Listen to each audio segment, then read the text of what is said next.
కోట సమీపంలో పేలుడు ఘటనకు సంబంధించిన డీటెయిల్స్ చూస్తున్నాం. ఈ ఘటనపై దర్యాప్తులో మరో విస్తుపోయే విషయం ఇప్పుడు వెలుగులోకి వస్తోంది. బాబ్రీ మస్జిద్ కూల్చివేత రోజైన డిసెంబర్ 6న ఒక భారీ పేలుడుకు ఉమర్ నబీ ప్రణాళిక రచించినట్టుగా దర్యాప్తు అధికారులు గుర్తించారు. ఫరీదాబాద్ కేంద్రంగా జైషే ఉగ్రవాద కార్యకలాపాలు నడిపిస్తున్నారన్న అనుమానాలతో అరెస్టు చేసిన 8 మందితో పాటు వారి కుటుంబ సభ్యులు, సన్నిహితులను సైతం విచారించడంతో ఈ కుట్ర కోణం బహిర్గతమైనట్టుగా పేర్కొంటున్నారు.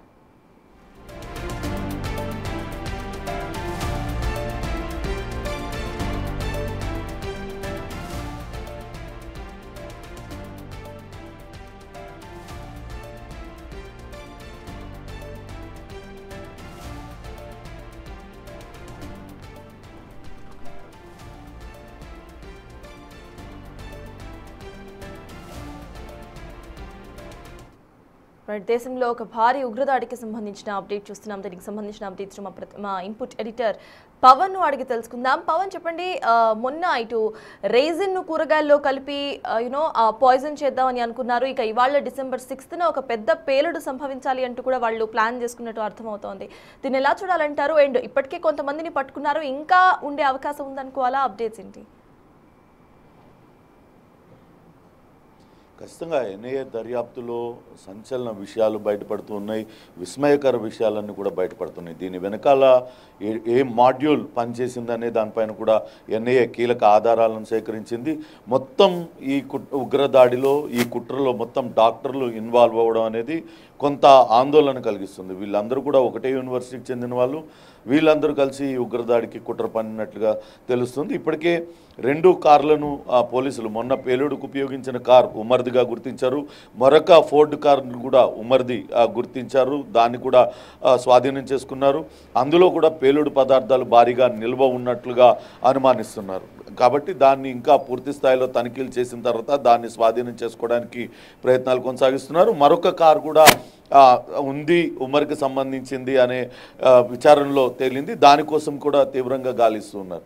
అయితే వాస్తవానికి ఈ ఉగ్ర కుట్రకు ఎప్పటి నుంచో బీజం పడింది. వీళ్ళందరూ కూడా అటు భారతదేశంలో ఏకకాలంలో 200కు పైగా పేలుళ్లతో భారతదేశాన్ని అతలాకుతలం చేయాలని ప్లాన్ చేశారు. దీనికి సంబంధించి భారీగా పేలుడు పదార్థాలను కూడా స్వాధీనం చేసుకున్నారు, వాటిలన్నింటినీ కూడా రెడీ చేసుకున్నారు. కానీ దురదృష్టవశాత్తు అటు ఆ ఎన్ఐఏ దూరదృష్టితో వ్యవహరించడం, నిఘా పెట్టడంతో వీళ్ళు నిల్వ ఉంచుకున్న 2500 కిలోల పేలుడు పదార్థాలన్నీ కూడా స్వాధీనం చేసుకోవడం జరిగింది. వాస్తవానికి ఉమర్ జమ్మూ శ్రీనగర్లో ఒక పోస్టర్ను వేశారు. అటు జైషే మహమ్మద్కు అనుకూలంగా ఒక పోస్టర్ను వేశారు. ఆ పోస్టర్ ఎవరు వేశారు ఏంటి అనేది మూలాలు ఛేదిస్తున్న సమయంలో ఈ ఫరీదాబాద్ ఉగ్ర మాడ్యూల్ దర్యాప్తు సంస్థల రాడార్లోకి వచ్చింది. వెంటనే దీని వెనకాలన్న ఆ మహిళా డాక్టర్తో పాటు ఇతర డాక్టర్లందరినీ కూడా అదుపులోకి తీసుకున్నారు. ముజమ్మిల్ ఘనీ ఎవరైతే ఉన్నారో ఆయన, ఈ మొన్న పేలుడులో చనిపోయిన ఉమర్, వీళ్ళిద్దరూ కూడా గతంలో తుర్కియాకి వెళ్ళినట్లుగా గుర్తించారు. తుర్కియా కేంద్రంగానే ఈ కుట్రకంతా కూడా వీళ్ళు వ్యూహరచన చేసినట్లుగా తెలుస్తుంది. తుర్కియా కేంద్రంగా అబూ ఖదీజా, ఈయన జైషే మహమ్మద్లో ముఖ్యమైన వ్యక్తి. అతను వీళ్ళకి హ్యాండ్లర్గా వ్యవహరిస్తున్నాడు. అతని ఆదేశాల మేరకే వీళ్ళు ఎప్పటికప్పుడు పేలుళ్ళు చేయాలంటూ భావించారు. దానికి సంబంధించిన ఏర్పాట్లు చేసుకుంటూ ఉన్నారు. ఇంప్రూవైజ్డ్ ఎలక్ట్రానిక్ డివైజులు తయారు చేసుకునే పనిలో ఉన్నారు. దాదాపుగా గడిచిన 2 నెలలుగా వీళ్ళందరూ అదే పనిలో ఉన్నారు. దీపావళి రోజునే భారతదేశ వ్యాప్తంగా పేలుళ్ళు చేయాలని భావించినప్పటికీ కొంత జాప్యం జరగడంతో డిసెంబర్ 6వ తారీఖు ఏదైతే బ్లాక్ డే అని పాటిస్తారు, అదే రోజు బాబ్రీ మసీద్ కూల్చివేసిన రోజు కావడంతో ఆ రోజు నిరసనగా ఆ రోజు పేల్చడానికి రంగం సిద్ధం చేసుకుంటున్నారు. దానికి ఏర్పాట్లు చేస్తున్నారు. ఈలోపే ఈ ఉగ్రమూలాలు బయటపడడం, కొంతమంది అరెస్టు కావడంతో ఉమర్ కొంత ఆందోళనకు గురయ్యాడు. పెద్ద ఎత్తున పేలుడు పదార్థాలన్నీ దొరకడంతో మిగిలిన పేలుడు పదార్థాలైనా వేరే ప్లేస్కి, సేఫ్ ప్లేస్కి తరలించాలన్న ఆలోచనతో వెళ్తూ ఒక్కసారిగా ఈ పేలుడు సంభవించింది ఉంటుందని అటు దర్యాప్తు సంస్థలు అయితే అనుమానిస్తున్నాయి. పేలుడు సంభవించడానికన్నా ముందు ఆయన ఢిల్లీలో అనేక ప్రాంతాలలో తిరిగారు. రామ్లీలా మైదాన్, ఆ పరిసర ప్రాంతాల్లో దాదాపుగా 3 గంటల పాటు ఉన్నట్లుగా గుర్తించారు. ఆయనకు సంబంధించిన మరో సీసీ ఫుటేజ్ కూడా వెలువడింది. మరొక కార్, ఫోర్డ్ కార్ను కూడా పోలీసులు అటు ఎన్ఐఏ అధికారులు స్వాధీనం చేసుకున్నారు. మొత్తం మీద అయితే భారీ ఉగ్ర కుట్రను అటు దర్యాప్తు సంస్థలు అయితే ఛేదించాయి. ఇంకా దీని వెనకాల ఎవరెవరు ఉన్నారనే దాని కోణంలో పోలీసులు అటు దర్యాప్తు సంస్థలు పనిచేస్తూ ఉన్నాయి. ఇప్పటికే దీనికి సంబంధించి అటు నిషార్ ఉల్ హసన్ అనే మరొక డాక్టర్, ఈ పేలుడు ఘటన జరిగినప్పటి నుంచి కాశ్మీర్కి చెందిన డాక్టర్ అయిన నిషార్ ఉల్ హసన్, అతను అజ్ఞాతంలోకి వెళ్ళిపోయినట్లుగా తెలుస్తుంది. అతను కనుక అదుపులోకి తీసుకున్నట్లయితే మరిన్ని విషయాలు తెలిసే అవకాశం ఉంటుంది. ఇప్పటికే ముజమ్మల్ గనీని ఎన్ఐఏ అధికారులు అదుపులోకి తీసుకున్నారు. అతన్ని విచారిస్తూ ఉన్నారు. అతనిచ్చిన విచారణలో అతను వెల్లడిస్తున్న విషయాల ప్రకారం ఎన్ఐఏ నిన్న దేశవ్యాప్తంగా దాదాపుగా నిన్న ఒక్కరోజే జమ్మూ కాశ్మీర్లో దాదాపుగా 20 చోట్ల తనిఖీలు నిర్వహించారు. పలు కీలకమైన ఆధారాలన్నింటినీ కూడా సేకరించారు. ఇంకా పేలుడు పదార్థాలు ఎక్కడెక్కడ దాచిపెట్టారు, ఇంకా ఎక్కడ ఢిల్లీ కాకుండా ఇతర రాష్ట్రాల్లో ఎక్కడెక్కడ ఇట్లాంటి ఉగ్రదాడులకు ప్లాన్ చేశారు, తదితర వివరాలన్నింటినీ కూడా సేకరిస్తున్నారు.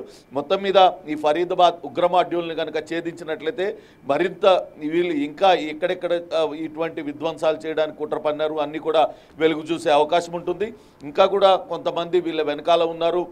అబూ ఖదీజా కాకుండా కేవలం ఈ డాక్టర్లు ఏదైతే ఈ పేలుడుకు పాల్పడ్డారో వాళ్ళకి ఇక్కడ హైదరాబాద్కు సంబంధించి అహ్మద్ మొయినుద్దీన్ సయీద్ రాజేంద్ర నగర్లో ఒక ల్యాబ్ పెట్టి ఆముదాల గింజల నుంచి రైసిన్ తయారు చేయడం, తద్వారా ప్రజల ప్రాణాలు తీయడం, దానికి లింక్ ఉన్నదా అనే దానిపైన కూడా అటు ఎన్ఐఏ అధికారులు సోదాలు నిర్వహిస్తున్నారు. నిన్న అర్ధరాత్రి వరకు కూడా అటు మొయినుద్దీన్ నివాసంలో, రాజేంద్ర నగర్ మొయినుద్దీన్ నివాసంలో సోదాలు నిర్వహించారు. అక్కడున్న అన్ని వస్తువులన్నీ కూడా వాళ్ళు సీజ్ చేసి తమ వెంట తీసుకుపోయిన పరిస్థితి. ఈ అహ్మద్ మొయినుద్దీన్ సయీద్కి ఇప్పుడు డాక్టర్లు ఎవరైతే ఈ కేసులో అరెస్ట్ అయ్యారో వీళ్ళకు కూడా సంబంధాలు ఉన్నట్లుగా ఎన్ఐఏ అధికారులు గుర్తించారు. ఏ రకంగా ఒకవేళ ఆ పేలుళ్లకు సంబంధించి వాళ్ళు విషంతో ప్రజల్ని చంపాలని మొయినుద్దీన్, వీటిలన్నింటినీ కూడా డీకోడ్ చేసే ప్రయత్నంలో ఎన్ఐఏ అధికారులు దర్యాప్తు సంస్థలు అయితే ఉన్నాయి. చూడాలి. మొత్తం మీద అయితే ఒక భారీ ఉగ్ర కుట్రనైతే అటు దర్యాప్తు సంస్థలు ఛేదించాయి. భవిష్యత్తులో ఇటువంటి ఉగ్ర కుట్రలు లేకుండా మరింత జాగ్రత్తగా వ్యవహరించాలంటూ అటు అధికారులకు ఆదేశాలు జారీ చేశారు. ఈ వ్యవహారంతో, ఈ ఉగ్రదాడితో సంబంధం ఉన్న ఏ ఒక్కరిని కూడా విడిచిపెట్టబోమంటూ ఇప్పటికే ప్రధాని మోడీ, కేంద్ర హోంశాఖ మంత్రి అమిత్ షా హెచ్చరించారు.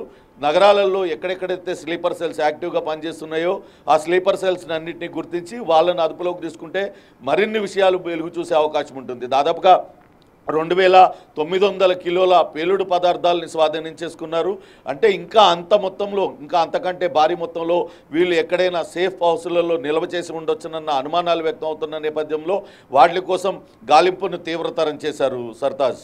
Thank you Pavan. మొత్తానికి ఢిల్లీ ఎర్రకోట సమీపంలో జరిగిన దాడి అనంతరం కూడా ఇప్పుడు ఇటు కొంతమందిని అరెస్ట్ చేశారు పోలీసులు. దీనికి సంబంధించి వాళ్ళతో మాట్లాడుతూ కూడా విస్తుపోయే నిజాలు బయటకు వస్తున్నాయి. బాబ్రీ మస్జిద్ కూల్చేసిన అదే రోజున ఇటు బాంబ్ పేలుళ్లను సంభవించాలి అంటూ కూడా వాళ్ళు ప్లాన్ చేసుకున్నట్టుగా తెలుస్తోంది. అంతకుముందు రైజిన్ను సైతం వీళ్ళు కనిపెట్టినట్టుగా తెలుస్తోంది. అయితే అంతకుముందే బాంబ్ పేలుడుకు ప్లాన్ చేసుకున్న ఆ రోజు, దీపావళి రోజు విఫలం కావటం, దాన్ని బ్లాక్ డే అంటూ కూడా పిలుచుకునే బాబ్రీ మస్జిద్ను కూల్చివేసిన రోజున వీళ్ళు నిరసనగా ఇటు బాంబ్ పేలుళ్లను ఇది చేయాలి అంటూ కూడా వాళ్ళు అనుకోవటం ఇప్పుడు ప్రెసెంట్ భారతదేశాన్ని షేక్ చేస్తోంది. ఇంకా వీళ్ళు ఎంతమంది ఉన్నారో వీళ్ళందరినీ కూడా పట్టుకునే పనిలో ఉంది ఎన్ఐఏ.